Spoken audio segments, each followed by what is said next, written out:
Olá, galerinha do 7º ano, vamos a mais uma videoaula. E hoje a gente vai falar sobre os fungos, para a gente poder terminar o capítulo 5. Então a gente vai falar das características da obtenção de alimento dos fungos pluricelulares, da fermentação, da reprodução e um pouco da importância ecológica.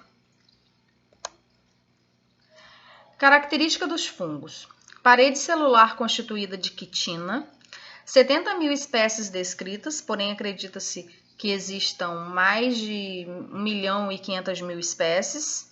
Podem ser unicelulares ou pluricelulares, então uns a gente só vai conseguir ver através do microscópio eletrônico, que são os bolores, né, o mofo e os cogumelos, que são os pluricelulares, que a gente consegue ver, visualizar a olho nu.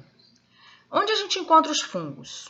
3 coisinhas básicas. Temperatura tem que estar estável, umidade e matéria orgânica. Tendo essas 3 coisas, a gente pode encontrar fungos. São heterotróficos ou heterótrofos. Podem ser parasitas, também existem espécies parasitas que nos causam algum prejuízo. E são decompositores. A reprodução pode ser sexuada ou assexuada. Então, exemplo aqui que eu botei na fatia de um pão, que eu acho que vocês já puderam ver na vida de vocês, é um exemplo de um bolor, né, num alimento. Na verdade, um pão mofado. A gente não deve nunca comer um pão assim, um alimento, qualquer alimento, ou até pedaço de fruta, porque às vezes nem tirando a outra partezinha, é interessante que a gente não coma, porque às vezes a toxina, e alguns fungos estejam em outra parte, a gente não vê por quê? Porque estão em pouca quantidade, como são microscópicos, você vê essa mancha verde porque tem muito. Então é interessante se tiver um alimento assim que a gente não consuma, nem tirando a outra partezinha, que a gente acha que não tá com um fungo, tá bom? Nutrição: obtém alimento, seja como saprófitas, organismos que vivem sobre a matéria orgânica morta, ou parasitas, que se nutrem da matéria viva. Então é interessante que os fungos decompositores, eles também são chamados de saprófitos. O que são fungos saprófitas?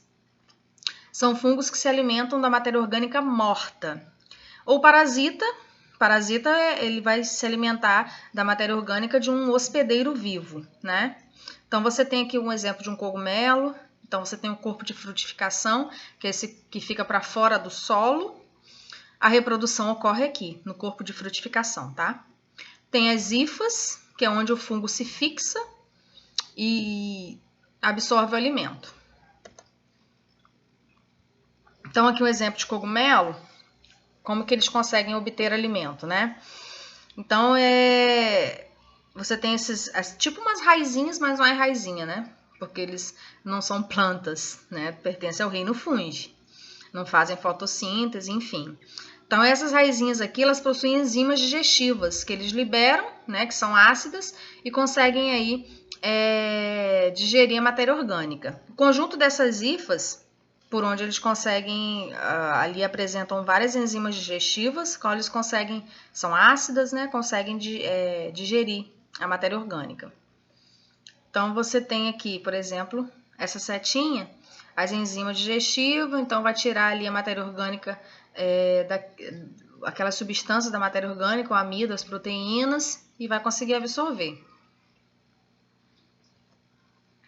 Fermentação alcoólica. Então, aí a gente está falando das leveduras, que são fungos unicelulares.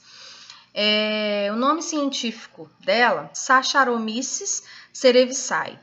E a temperatura favorável é de 36 graus. Como que ocorre a produção, por exemplo? Quem são as leveduras, né? A levedura é muito importante para fazer massa de pizza, para fazer os pãezinhos, né? Usada muito nas padarias, pelos padeiros. Então, esses fungos, eles vão utilizar a matéria orgânica presente ali na massa, né? Vão tirar os açúcares que tiver presente ali da farinha de trigo, para poder se alimentar. E com isso, eles vão produzir CO2, que é o gás carbônico, e também o etanol, que é o álcool.